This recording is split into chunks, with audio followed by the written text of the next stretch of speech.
بسم اللہ الرحمن الرحیم۔ فَأَرَاهُ پس دکھائی اس کو الآیت الکبریٰ بڑی نشانی سے مراد لاٹھی کا سام بن جانا ہے۔ الآیہ کو واحد کی بجائے جنس مان لے تو عصا موسیٰ اور ید بیضاء دونوں مراد ہو سکتے ہیں، بلکہ موسیٰ علیہ السلام کو عطا کیا جانے والے 9 آیات بینات 9 معجزے بھی مراد ہو سکتے ہیں۔ فَكَذَّبَ تو اس نے جھٹلا دیا، وَعَصَىٰ اور نافرمانی کی،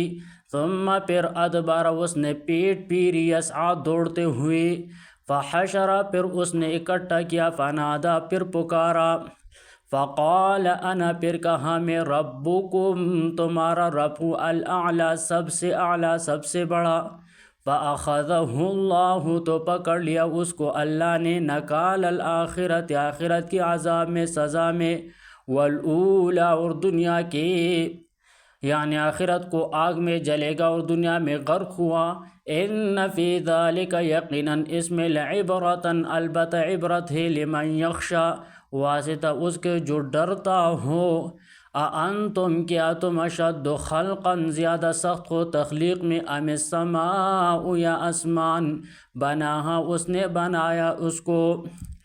شروع صورت میں قیامت حق ہونے کی دلیل کے طور پر فرشتوں کا ان کے چند امور کا ذکر فرمایا جو وہ سر انجام دیتے ہیں، یعنی ان فرشتوں کے رب کے لیے تمہیں دوبارہ زندہ کرنا کون سا مشکل کام ہے۔ یہاں سے پھر قیامت کے دلائل کا ذکر شروع ہوتا ہے۔ چنانچہ آیات 27 سے 33 تک اللہ تعالیٰ نے اپنے کئی عظیم الشان مخلوقات کا ذکر فرمایا کہ اتنی قدرت والے پروردگار کے لیے تمہیں دوبارہ زندہ کرنے میں کیا دشواری ہو سکتی ہے۔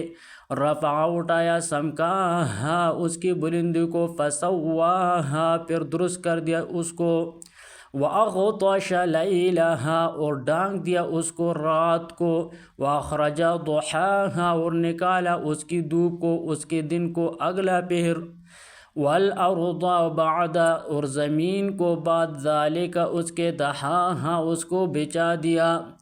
آیات 30 تا 33 وَالْأَرْضَ بَعْدَ ذَلِكَ دَحَاهَا، یہاں ایک سوال ہے کہ اس جگہ آسمان بنانے کے بعد زمین بچانے کا ذکر فرمایا، جبکہ سورۃ بقرہ کے آیات 29 اور حامیم کی سجدے کے آیات 9 تا 12 سے معلوم ہوتا ہے کہ پہلے زمین پیدا کی گئی پھر آسمان، ان دونوں کے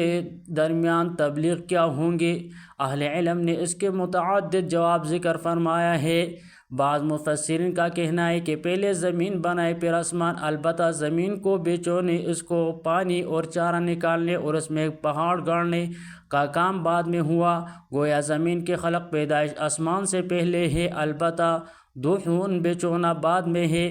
طبری نے یہ تفسیر علی بن ابی طلحہ کی معتبر سند کے ساتھ ابن عباس رضی اللہ تعالی عنہ سے نقل کی ہے، اور اسے ترجیح دی کہ روایت کے الفاظ یہ ہے: قوله حيث ذكر خلق الأرض قبل السماء ثم ذكر السماء قبل الأرض، وذلك أن الله خلق الأرض بأقواتها من غير أن يدحوها قبل السماء، ثم استوى إلى السماء فسواهن 7 سماوات، ثم دحى الأرض بعد ذلك، فذلك قوله والأرض بعد ذلك دحاها، یعنی اللہ تعالیٰ نے زمین کو اس کے موجود روزیوں سمیت اس سے بچانے بغیر آسمان سے پہلے پیدا کیا، پھر آسمان کی طرف متوجہ ہوا، انہیں درست کر کے 7 آسمان بنایا، پھر زمین کو اس کے بعد بچا دی، یعنی اللہ تعالیٰ نے اس فرمان کا مطلب ہے والارض بعد ذلك دحاها، اور زمین کو اس کے بعد